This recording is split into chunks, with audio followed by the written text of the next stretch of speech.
Hello and welcome to our mini 5-minute episode 10 of the SEAI's 180 Degrees podcast. This week we are looking at smart grids and smart networks, and I'm joined again by Fergus Sharkey of SEAI and Chloe Kinsella of Cenergise, which is an energy trading company in Dublin, and you're both very welcome to the studio.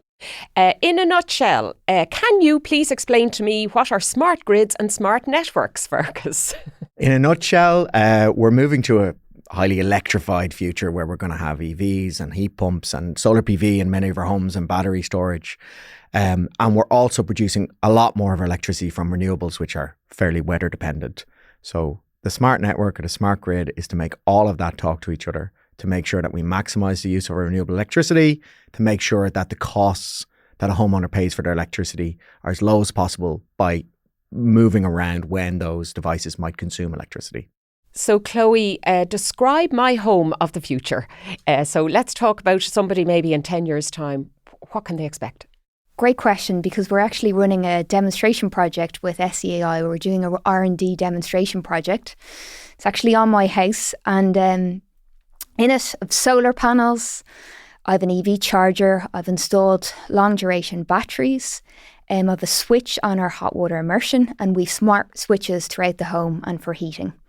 So in the future, there'll be a home energy management system that will feed in a dynamic tariff from the supplier, and then it will optimise all your devices and turn on and off them remotely based on price to try and get you the best bang for your buck in terms of your electricity bill. Wow, well, that's something to look forward to. It all sounds very, very seamless. Yeah, and the best thing of all is it's going to optimise our renewables and make sure we're using the wind that we have on the system. We have a question in. I've got a smart meter, Fergus, but I haven't switched it on and I don't know what to do. What does it mean for me? I guess it means two things. The first thing is you're recording data every half an hour for the electricity you use. So you can access that data, it's your data. You can look at it and you can figure out when you're using electricity. So there's a data element to it. And the second element is it allows you to get a smart tariff from your supplier or another supplier. And what that generally means is there'll be a range of smart tariffs offered. Some of them have super low night rates for EV charging. Some of them have free electricity on a Saturday or Sunday. They all have different dynamics that might suit your needs or your lifestyle. And as a result, you should be able to save money versus just using electricity in a more sort of single cost kind of way. There'll be different prices for different time periods. So if this questioner has just got their smart meter fitted, as every home pretty much will be by the end of the year, what's their next step? If it's just fitted, then they won't have a record of data. It will take a time for that to be built up. So their next step is to look at a smart tariff and to talk to their supplier and effectively ask them what is the best smart tariff for their needs. Great. Okay. Now, how do I get my smart technology talking to each other?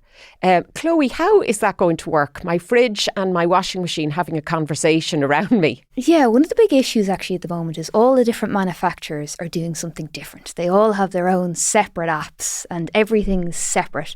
So one of the things we're doing with our project is trying to integrate all of these separate talking devices into one platform. And that's kind of one of the big challenges with the project, to have a unified, centralised platform. What are suppliers doing with all of the smart meter data that they gather from me? Fergus, a little bit of a worry there.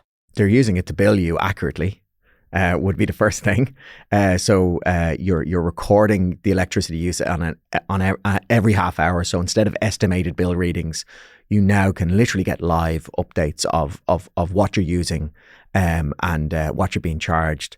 In terms of how they store it, it's confidential data, it's personal data. So they have obligations under storing it, but it is your data and you do have rights to access it and so on. So make sure that people kind of understand that it's not something that's, I suppose, going off into the ether and being sold on the black market or something like that. It is there. Suppliers have contracts with you and they have contractual relationships around your personal data. Great. And then finally, Chloe, somebody here said, my neighbour said he is selling back energy to the grid. How can I do the same? Effectively, it's you have a smart meter, you find a supplier that's going to give you an export tariff, and that's exactly how it works. It'll read what you're exporting back to the grid and you'll get a tariff on that basis.